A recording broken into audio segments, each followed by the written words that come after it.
Hi everybody, so welcome back to Breath of Fresh Air. I just wanted to make this video because I have some great news. um, okay, first of all, it's Thanksgiving today. So I wanted to say thank you guys for everything, for like following along and being here and like just like everything. It was a rough couple months. I kept thinking that everything was going to get better and going to get better and going to get better.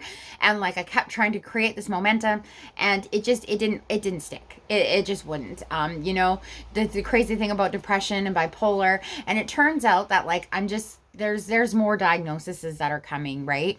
Like I started researching things, watching YouTube, and like following the right things, not just somebody who thinks they know what they're talking about, which, but like, I have more disorders than just bipolar and depression and, my depressive states and things like that. So, when I started looking into these things, I started to realize that like, to be patient with myself, and then like I started working with my doctor a little bit more. And when I talked to him about some things, just the way things went, it just, and learning that like to be a little more gentle with myself, that like depression, it turns out that like the way that I thought it was going to be was like take the meds for 2 weeks and then I was going to be lickety split and I was going to be back to work and all this, and that just didn't happen. Took about 3 months for my meds to start working. And well, really, I think last week it was 4 months, because July to August, August to September. Oh no, three. September to October. Maybe I need to learn to count. But and hi Abby, come on, my girl. This is Aberoni. And then but this is a great. This like, I mean, great but bad. Like for me, it's usually an event that changes things. And last week I ended up, there was a squirrel that like was in the middle of the road, and I honked to try to get it to move so this car that was coming wouldn't hit it, and it went into the other side of traffic and a different car hit it. Now it triggered most of my trauma. Like I resorted back to being 8 years old, and when my dad got murdered and whatnot. And it brought up all these emotions. And I've been talking with somebody about a lot of trauma recently. And it not like, and I don't say like not a safe person, but like I usually only talk to one person about my trauma, and that's my trauma counselor, right? And so I don't really talk to her anymore because like we're done those counseling sessions. So for me and her thing of trauma, like me and hers, like counseling goal was like to prepare me so when that kind of stuff happens I can self-regulate. And which is weird because like I was gonna go out drinking that day, and I just celebrated my 1 year, my re-cake, because I've had a 1 year cake before. And so I celebrated that in September. And I mean, I pulled over to the side of the road and I was like crying, and like this poor squirrel. I'm an animal lover. Like I love all animals. I'm even starting to like snakes, which is kind of crazy. I mean, I had enough friends that were snakes, so like, come on, like a real snake, like. But anyways, his name was Slinky, and he was my old manager's boss at my girlfriend's house. I pet it and everything, and it's the first time I've ever willingly touched a snake. Like that wasn't a human. And anyways, and so then I like, I was devastated. And then like I realized, like, because that emotional response that came up, I was gonna drink. And then I went to a meeting and I started talking about it. And then I realized like 2 days into like this like obsession that was back, I was going through all this and doing the things that recovery had taught me, and I wasn't drinking. And I was like, holy fuck, like it was like this like lighted came on again. And then I was like, hey, if I can do this, like all this shit came through. Like I was bipolar 3 years ago. I was bipolar when I was 20. I did all this shit still being bipolar. And then like all this shit started, like, because I thought like, oh, that's it, my life's over, like whatever, because I have other friends that got that diagnosis and then they just gave up on life. That's not who I am. That's not who any of us have to be. You know what I mean? Like we decide who we are, like it's up to us to do the work. And so then I started, I watched a really great TED talk, and you can Google it. It's like, great leaders do what addicts do, or something like that. And this guy's Michael something, it's got a hyphen in his name. I don't know how to add links and things like that. I apologize, guys. But like, And so I watched it, and like the three things that he said was basically like, do these things: surrender the outcome, be authentic, and do uncomfortable work. And so this, and like, I mean, with alcoholics, it's like honesty, open-minded, and willingness. And so like this last week, I've been applying those to my life. And so like, after realizing like I'm not going to drink, like, okay, and like with this mental illness, I was like, hey, if my own fucking mind didn't kill me this summer, I didn't drink this summer, like, and like, I mean, a whole summer of lying in bed and watching, and I love sunrises and sunsets, of watching the sun come up, lying in bed, and like, okay, finally go get a coffee or whatever, just come back to bed, go get fast food, whatever, like, and like literally hating life for 4 months but not picking up a drink over it was amazing. Like, I mean, it sucked at the time, but then to like look back and be like, holy fuck, I didn't drink over that. And now to be like, sitting there to look back and be like, oh my God, because before I would have sat like a day tops, like not even like half an hour, and been like, this is fucking horseshit, I need to get stuff done. Boom, out to the liquor store. Like, there was not a time in my life where you couldn't see me without a drink in my purse or a pipe in my purse or some kind of flap or something. Like, I always had to be on something. And then like to do that, and then I was like, okay, well, like, I didn't get sober to like fucking feel like this. And then I got mad at my mental illness, and I was like, I am not my diagnosis. I may have these things, but also I know what I'm dealing with now. So when this kind of stuff comes up, I can be prepared. My cat's trying to like eat my fingers. I am really animated. And so then I was like, fuck this. I dyed my hair multiple colors. You just can't really tell. But I had like greens and blues and purples, and green, blue, purple, and pink. And then it kind of made me realize, like, fuck, life is about living, not about like waiting for things to happen to us or for us. We're about to go out there and try things. And so then I was like, fuck it, suit up, show up, do our best. Started working on this, and I did my Monday recovery 5K. I cross-trained on the Tuesday, but it was like one day ahead, so I did like the so now, even though it's Sunday, I'm on my rest day for Saturday, and it's driving me crazy because my head wants to like do this, so I like did need to like boop, boop, move that. And so to be marathon training again, I'm like so happy. And it's funny because like I have to apply the recovery principles, like all recovery principles, doesn't matter if it's NA, AA, CA, whatever, of the one day at a time. What I was doing, what was so daunting was like, I wanted to be there, like where I left off, like now, and I can't be.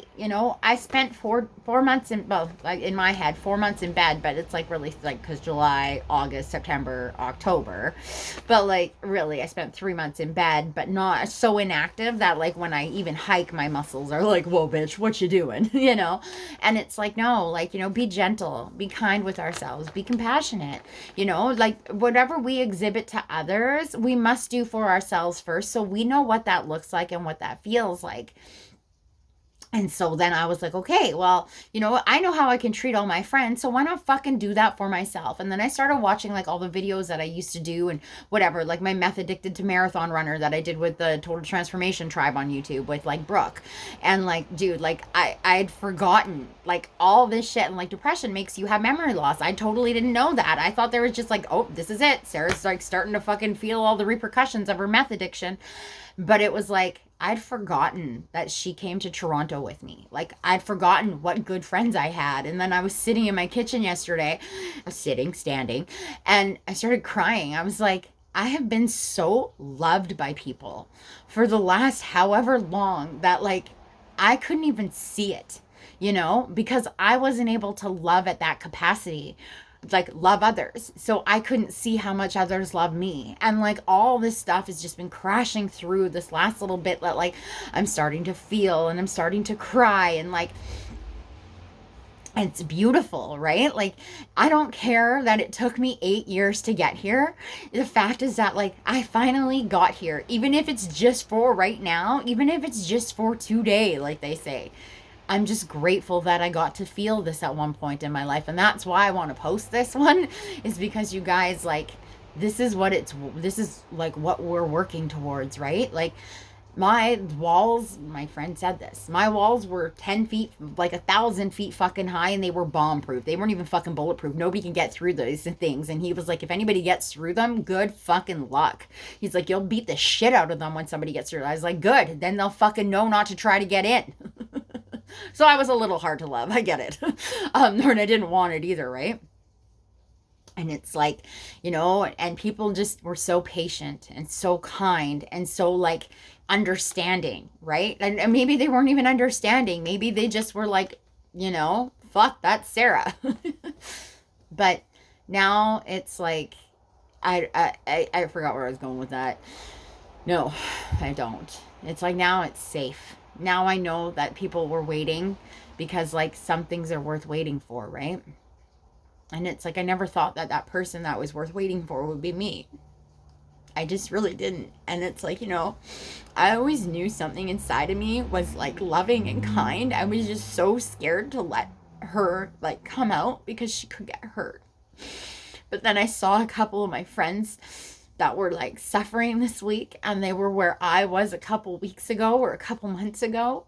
And I was like, I can't let them feel alone like that. Like they can't. Like I just can't. Like and I know that's like my own will, or I don't know what that is, but it's like to see another person suffering and to know that like you've been there before and you can't like, and it's like this is the basis of the program too, right? You're not alone. You don't have to go through this alone. We're not, and it was this Cameron Shell from The Power of Success. It's like you're not meant to do this alone. You don't have to do this on your own. We can do this together. There's so much strength in togetherness and in numbers, and I never used to think that. Even just two people, like and so they say there you only need two people to have a meeting. I told my girlfriend, like when she was on bed rest, the same girl who came to Toronto, I was like, I'll come there with you. I don't give a fuck if you're on bed rest. I'll bring my big book. And we had a meeting, just the two of us. We read how it works. And then after we both shared, we read, I think it was Acceptance or The Promises, one of the two, and it was just like we had a meeting. And that's all you need to do, right? We talk about our problems, and it's what it is it's connection and community, right? And like we understand each other. We understand each other's languages. We understand that despair, the loneliness, that like that insanity, the brain of like somebody trying to get us, and it's like ourselves, and it's just like this I don't know, it just this last week, I hope I don't lose this lesson, having to go say goodbye to somebody that was like really like they weren't really like they weren't the one that was in my day to day, but this person refused to let me refuse help. I was like, no, I can do this on my own. He's like, sometimes he's like, I don't care. Sometimes you need to let somebody help you. And he knew about my background just by something I'd said, and he was like, did you get lots of tips when you were in New York? And some other girl tried to be embarrassed and get mad at him for me, and I looked at her and I was just like, dude, no. Like, I don't need to be ashamed of who I was and who I am. And if people try to shame me for that, I don't need them in my life. Who I am is amazing, and what I am is enough. And I've never been able to say anything like that in my life until I had the strength to look at myself and be able to heal. And it's funny because I've never been able to heal until I've been surrounded by women. And I was terrified of them. I have been terrified of women my entire life. Not because of that, maybe because they were going to make me into somebody that I was terrified of being. I'm coming into my like college months and stuff, and it's like, and I'm preparing for like my marathons, and I'm sitting there today at the meeting, and it's like I'm about to be somebody that I never thought I was going to become. I didn't even know it was going to exist, marathon runner, a fucking college student, I'm probably going to end up in a relationship at some time. And it's like, and I'll be ready for it, and it's only because of everything that you guys taught me, of everything that you guys showed me that I had inside of me, everything that you guys gave me the capacity to become and am becoming, right? Because after I get to wherever I'm going, there's going to be another place to go, right? And that's just life. It's the beauty of it. Because once we stop growing, we start dying inside. So remember that once we get to a place, there's always somewhere else to go. And if not, then you know what? We start finding somebody else and help them to go someplace, right? Like, that's the beauty of life, is that it's what we have in us is to give, right? And living is giving, sharing is caring. Fucking Care Bear, Sarah. Anyways, guys, I hope you enjoyed this. This is a little check-in, you know. Running always gets me to be my biggest self, and I used to have an issue with being inspirational. Turns out, you know what? Being inspirational sure is a hell of a lot better than being a hopeless, helpless drug addict, as just a statistic of an example of who not to be, right? You guys, I love you, and I thank you guys for everything that I have today and everything that I am. You know, yeah, you know what? Just take a chance. You never know who we might become in the process, right? I love you guys, and have a great day. Bye. Oh, and happy Thanksgiving. You know what? Okay, bye.